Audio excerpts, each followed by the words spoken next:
अक्सर ये कहा जाता है कि फिल्में समाज का आईना होती हैं।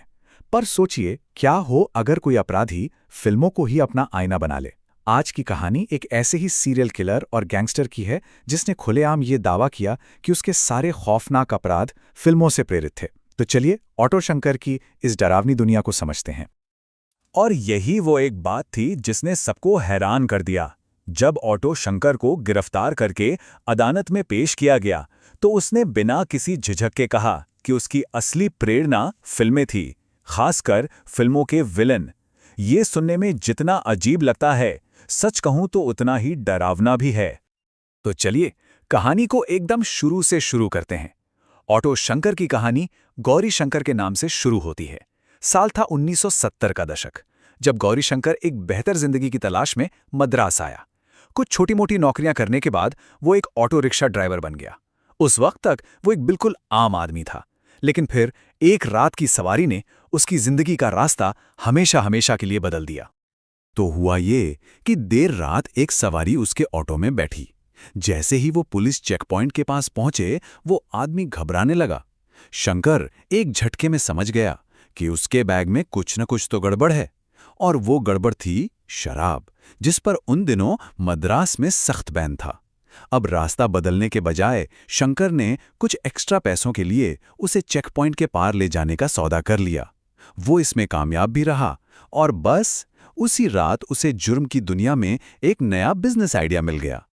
बस वही एक रात, वही एक सवारी, और गौरी शंकर के दिमाग में एक चिंगारी जल उठी। उस एक घटना ने उसे ये दिखा दिया कि 3 पहियों वाले इस ऑटो का इस्तेमाल सिर्फ सवारियां ढोने के लिए नहीं, बल्कि एक पूरा का पूरा क्रिमिनल एम्पायर खड़ा करने के लिए भी किया जा सकता है। तो उसने अपना बिजनेस मॉडल बनाया कैसे? बहुत ही सिंपल पर उतना ही असरदार। उसने ऑटो ड्राइवरों का एक बड़ा नेटवर्क बनाया और शराब की तस्करी शुरू कर दी। और देखते ही देखते उसका धंधा मद्रास के पेरियार नगर इलाके से अपहरण, वेश्यावृत्ति और वसूली तक फैल गया। और अपने साम्राज्य को और भी मजबूत बनाने के लिए उसने इसे एक तरह का फैमिली बिजनेस बना दिया। उसके भाई मोहन और सेल्वराज उसकी गैंग का एक बहुत ही अहम हिस्सा बन गए। इससे उसका कंट्रोल और भी ज्यादा मजबूत हो गया और लोग उसके नाम से कांपने लगे। अब सवाल ये उठता है कि वो इतने सालों तक कानून की पकड़ से बचा कैसे रहा? जवाब है करप्शन। शंकर ये अच्छी तरह जानता था कि सिस्टम को अपने हक में कैसे इस्तेमाल करना है। वो बड़े बड़े पुलिस अधिकारियों और राजनेताओं को महंगी शराब, पैसे और लड़कियां सप्लाई करता था, और बदले में उसे मिलती थी पूरी सुरक्षा। कहते हैं कि उसने एक डायरी भी बना रखी थी जिसमें इन सभी लोगों के नाम थे। अब तक शंकर एक गैंगस्टर था, एक तस्कर था, लेकिन अब कहानी एक और भी ज्यादा खौफनाक मोड़ लेने वाली थी। यहीं से वो फिल्मों के विलेन की अपनी कल्पना को हकीकत में बदलने वाला था और एक कातिल बनने वाला था। शंकर को ना बिल्कुल फिल्मी विलन्स की तरह डांस बार में जाना, काला चश्मा लगाकर बैठना और लड़कियों को देखना बहुत पसंद था। ऐसी ही एक शाम उसकी नज़र लिली पर पड़ी, जो वहां की एक डांसर थी। शंकर लिली को अपने साथ ले तो आया और दोनों साथ रहने लगे, लेकिन लिली शंकर के तौर तरीकों से बहुत परेशान हो चुकी थी और वो इस जिंदगी से बाहर निकलना चाहती थी।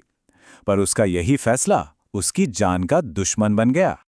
एक दिन लिली मौका देखकर एक लड़के के साथ भाग गई। जैसे ही ये खबर शंकर तक पहुंची, वो गुस्से से पागल हो गया।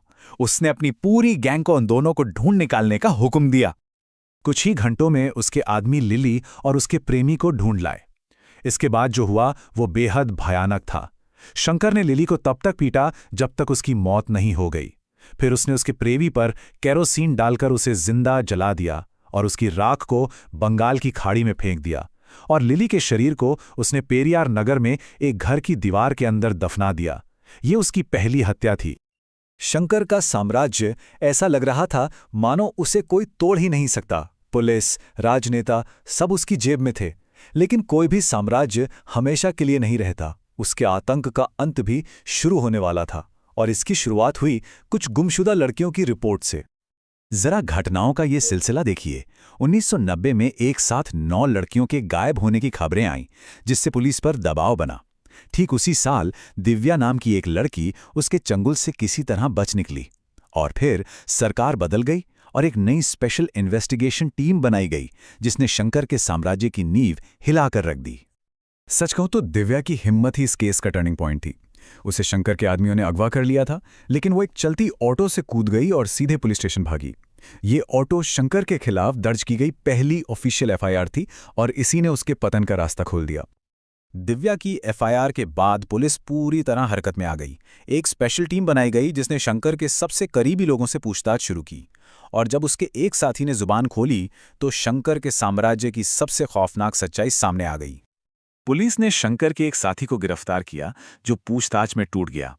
उसने उन जगहों के बारे में बता दिया जहां शंकर ने शवों को दफनाया था, घरों की दीवारों और फर्श के नीचे।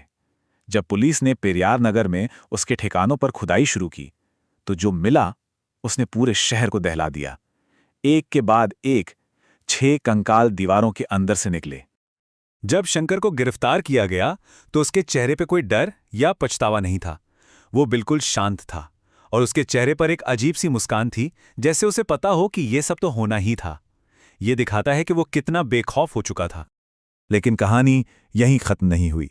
अदालत में उसने अपने सारे जुर्म कबूल किए और एक बार फिर फिल्मों को अपनी प्रेरणा बताया। केस के दौरान ही वो कुछ जेल गार्डों की मदद से मद्रास सेंट्रल जेल से भाग भी गया। हालांकि बाद में उसे उड़ीसा से फिर गिरफ्तार कर लिया गया। मौत की सजा सुनाए जाने के बाद उसने राष्ट्रपति को दया याचिका भी भेजी, जिसे खारिज कर दिया गया। और आखिरकार 27 अप्रैल 1995 को गौरी शंकर उर्फ ऑटो शंकर को फांसी पर लटका दिया गया, और इसी के साथ मद्रास से उसके आतंक का अध्याय हमेशा हमेशा के लिए बंद हो गया। तो ये कहानी हमें एक बहुत गहरे सवाल पर लाकर छोड़ देती है। क्या ऑटो शंकर जैसा अपराधी सिर्फ अपनी बिगड़ी हुई सोच का नतीजा था जिसे उसने फिल्मों से जोड़ लिया, या फिर वो उस भ्रष्ट सिस्टम की पैदावार था जिसने एक छोटे-मोटे अपराधी को एक खूंखार सीरियल किलर बनने का मौका दिया? इसका जवाब शायद इन दोनों में ही कहीं छिपा है।